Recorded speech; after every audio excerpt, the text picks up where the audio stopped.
వే gold trusted gold buyers మీరు తాకట్టు పెట్టిన బంగారాన్ని విడిపించి ఈ రోజు ఉన్న మార్కెట్ ధరకు కొనబడను. హోమ్ గ్రౌండ్లో చెన్నై సూపర్ కింగ్కు షాక్ ఇచ్చింది జీటీ. సిఎస్కేపై 8 వికెట్ల తేడాతో గుజరాత్ టైటాన్స్ విజయం సాధించింది. చెలరేగి ఆడాడు ఓపెనర్ సుదర్శన్. త్రుటిలో సెంచరీ మిస్ చేసుకున్నాడు. కీలక ఇన్నింగ్స్ ఆడాడు కెప్టెన్ గిల్, జాస్ బట్లర్. 159 పరుగుల టార్గెట్ను 16.4 ఓవర్లలోనే బ్రేక్ చేసింది గుజరాత్. లో స్కోర్ను కాపాడుకోలేకపోయింది చెన్నై. బ్యాటింగ్లో సిఎస్కే దారుణంగా విఫలమైంది. కెప్టెన్ రుతురాజ్ మినహా మిగిలిన బ్యాటర్లు ఫెయిల్ అయినటువంటి పరిస్థితి. దీనిపై మరిన్ని అప్డేట్స్ స్పోర్ట్స్ అనలిస్ట్ వెంకట్ అందిస్తారు. వెంకట్, యాజ్ ఇట్ ఈస్గా చెప్పిందే జరిగింది, అందరూ ఊహించిందే, కానీ ఆ స్కోర్ని ఎంతో కొంత కాపాడుకోగలుగుతుంది చెన్నై హోమ్ గ్రౌండ్ అడ్వాంటేజ్ని యూజ్ చేసుకొని అని అందరూ అనుకున్నారు. బట్ ఎక్కడ ఆ స్థాయిలో ప్రదర్శన ఇవ్వలేకపోయినటువంటి సిచ్యువేషన్ ఎలా చూడాలంటారు? ఇక్కడ గుజరాత్ బాగా ఆడిందా, చెన్నై బాగా ఆడిందా అంటే ఓకే, గుజరాత్ బాగా ఆడిందని చెప్పుకోవచ్చు ఓవరాల్. ఎందుకంటే వాళ్ళు పరుగులను కట్టడి చేయటం కానీ ఆ తర్వాత బ్యాటింగ్ విషయంలో ఎక్కడ కూడా సాయి సుదర్శన్ ముఖ్యంగా వాళ్ళకు కీ ప్లేయర్. ఇప్పటి నుంచో గత 2-3 ఏళ్ళ నుంచి కూడా అతనే వాళ్ళకి గుజరాత్ కి కీ ప్లేయర్ గా ఉన్నటువంటి పరిస్థితి. అది వాళ్ళకి చాలా అడ్వాంటేజ్ అయినటువంటిది కూడా మనం చూస్తాం. అయితే ఈ రోజు ఆడినటువంటి ఇన్నింగ్స్ కానీ మొన్న ఆడినటువంటి ఇన్నింగ్స్ కానీ సాయి సుదర్శన్ ఎంత అద్భుతమైనటువంటి ఫామ్ లో ఉన్నాడు అనేది అయితే స్పష్టంగా చెప్పుకోవచ్చు.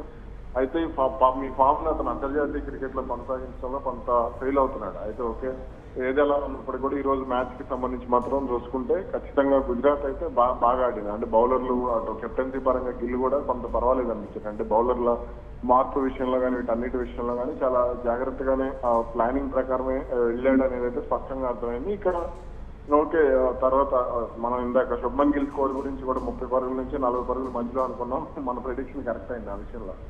ఓకే, ఏది ఎలా ఉన్నప్పటికీ కూడా గుజరాత్ కి ఓకే ఈ రోజు గెలవడానికి అయితే అన్ని అర్హతలు ఉన్నాయనేది చెప్పచ్చు.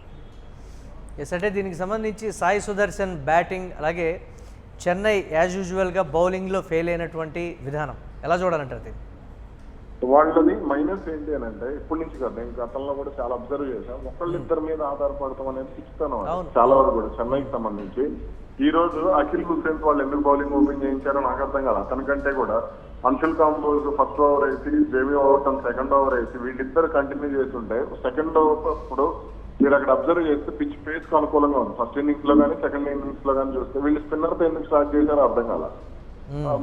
ఫస్ట్ ఇన్నింగ్స్ లో వాళ్ళకి సంబంధించి కగీసో రబాడా కానీ మహమ్మద్ సిరాజ్ కానీ వాళ్ళు ఎక్కువగా ప్రభావం చూపించినటువంటి పేస్ బౌలింగ్ అటాక్ అది. కాబట్టి ఇక్కడ అఖిల్ హుస్సేన్ తో బౌలింగ్ స్టార్ట్ చేయించారు. ఆ తర్వాత కొత్త బంతిని అన్షుల్ కాంబోజ్ కి ఇచ్చినట్టున్నారు. ఆ తర్వాత జేమీ ఓవర్టన్ తీసుకొచ్చారు. అది వీళ్ళకి వర్కౌట్ అవ్వలేదు. అఖిల్ హుస్సేన్ మొన్న సక్సెస్ అయ్యాడు కాబట్టి ఈ రోజు కూడా సక్సెస్ అవుతాడు. నూర్ అహ్మద్ మొన్న సక్సెస్ అయ్యాడు కాబట్టి ఈ రోజు సక్సెస్ అవుతాడు అనేటువంటి ఒక పిచ్చి ఆ భ్రమలోనే వాళ్ళు ఉన్నారు. అలాగే వాళ్ళ బ్యాటింగ్ ఆర్డర్ కి సంబంధించి సంజు శాంసన్ మీద మళ్ళీ డిపెండ్ అయిపోతున్నారేమో అనేటువంటి ఫీలింగ్ కూడా కలిగింది. సంజు శాంసన్ ఆడలేదు, వాళ్ళకి వాళ్ళ మంచి స్కోర్ రాలేదు. అది yes right, thanks for updates Venkat. ఇక సిఎస్కే దారుణంగా ఫెయిల్ అయినటువంటి విధానానికి సంబంధించి హోమ్ గ్రౌండ్లో ఫ్యాన్స్ ఎంత నిరాశలో ఉన్నారు అని అంటే, ఎస్ తక్కువ స్కోర్కి అవుట్ అయినప్పటికీ ఆ స్కోర్నైనా హోమ్ గ్రౌండ్ అడ్వాంటేజ్ని యూజ్ చేసుకొని గెలుస్తుందేమో అని కూడా సిఎస్కే ఫ్యాన్స్ అయితే ఎదురు చూసినటువంటి పరిస్థితి. కానీ గుజరాత్ అద్భుతంగా బౌలింగ్ చేసింది, అద్భుతంగా బ్యాటింగ్ చేసిందని చెప్పాలి. పర్టికులర్గా జాస్ బట్లర్, అలాగే సాయి సుదర్శన్ ఓపెనింగ్ బ్యాట్స్మెన్, శుభ్మన్ గిల్ ముగ్గురు కూడా బాగా ఆడారనే చెప్పాలి. త్రుటిలో సాయి సుదర్శన్ సెంచరీ మిస్ చేసుకున్నాడు. అద్భుతమైనటువంటి ఫామ్లో ఉన్నాడు ఐపీఎల్లో సాయి సుదర్శన్. ఇక కీలక ఇన్నింగ్స్ ఆడారు captain Gill and Jos Buttler. ఇకనైనా చూడాలి రాబోయే మ్యాచ్లో చెన్నై ఏ విధంగా ఆడుతుందో.